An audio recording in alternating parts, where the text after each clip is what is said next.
Good morning, dear students of 7th class. So, we are reading lesson first in English, and the first lesson is 3 questions. So, in this chapter, we have completed its 2 paragraphs. So, in today's class, we start from here. To the third caution, some said science, others choose fighting, and yet other religious worship.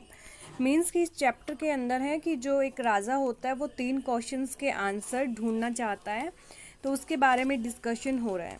तीसरे प्रश्न के उत्तर में कुछ लोगों ने विज्ञान को दूसरे अन्य लोगों ने युद्ध लड़ने को चुना, तो कुछ अन्य ने धार्मिक पूजा पाठ को। तो मीन्स कि जो थर्ड क्वेश्चन था उसके लिए कुछ एक लोगों ने आंसर दिए कि हमें साइंस से उसकी हेल्प मिल सकती है, कुछ एक लोगों ने फाइटिंग को उसका बताया, एंड कुछ एक लोगों ने धार्मिक पूजा पाठ का। As the answers to his question were so different, as the answer जैसे कि जो उत्तर थे टू हिज क्वेश्चन उन पर्सनों के वर सो डिफरेंट, वो अलग अलग थे। The king was not satisfied and gave no reward, और जो राजा था वो सेटिस्फाइड नहीं हुआ, संतुष्ट नहीं हुआ, एंड गेव नो रिवॉर्ड, और किसी को कोई इनाम नहीं दिया। इंस्टेड इसके बजाय ही decided to seek the advice of a certain hermit, तो वो क्या निश्चय करता है, उसने किसी एकांतवासी तपस्वी की सलाह लेने का निश्चय किया जो अपनी बुद्धिमत्ता के लिए दूर दूर तक जाना जाता है। The hermit lived in a would which he never left, यह तपस्वी या वो जो हर्मिट था वो एक जंगल में रहता था, उसने कभी नहीं छोड़ा था, मतलब कि उस हट को, उस अपने घर को कभी नहीं छोड़ा था। He so no one but simple people, वे साधारण लोगों के अलावा किसी से भी नहीं मिलता था। So the king put on ordinary cloth, इसीलिए राजा ने साधारण कपड़े या सामान्य कपड़े धारण किए। ऑर्डिनरी मीन्स सामान्य। Before he reached the hermit हट, उस तपस्वी की कुटिया या झोपड़ी तक पहुंचने से पहले the king left his horse with his body guard and went alone, तो राजा ने अपना घोड़ा अंगरक्षक के पास छोड़ दिया और अकेले ही आगे बढ़ा। अपने बॉडीगार्ड के पास घोड़ा छोड़ के वो उस हर्मिट के पास, तपस्वी के पास अकेले ही आगे गया।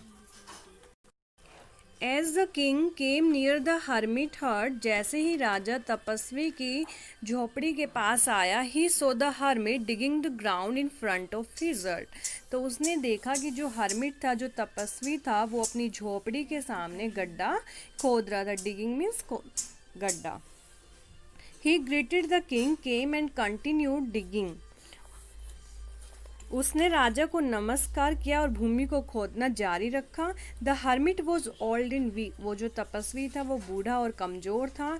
And as he worked he breathe heavily, चूँकि उसे कठिन श्रम किया था इसलिए ज़ोर ज़ोर से सांसें ले रहा था, कि वो गड्ढा खोद रहा था, तो उसकी वजह से हार्ड वर्क करने की वजह से वो हैवीली ब्रीथ कर रहा था, तेज़ तेज़ सांसें ले रहा था।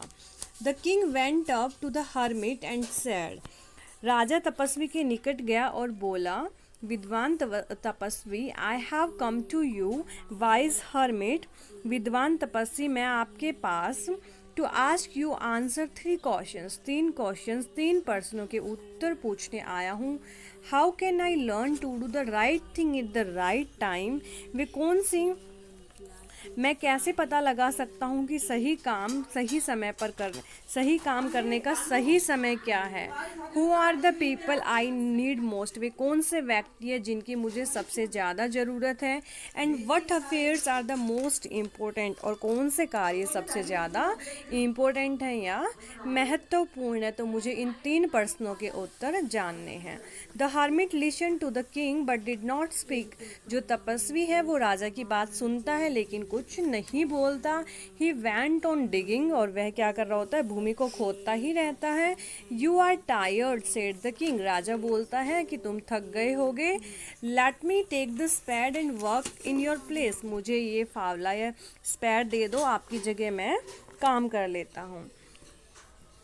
थैंक्स सेड द हर्मिट, तपस्वी बोलते हैं धन्यवाद। Giving the king his spade, और राजा को अपनी स्पैड दे देता है। Then he set down on the ground, और फिर वो जमीन पर बैठ जाता है।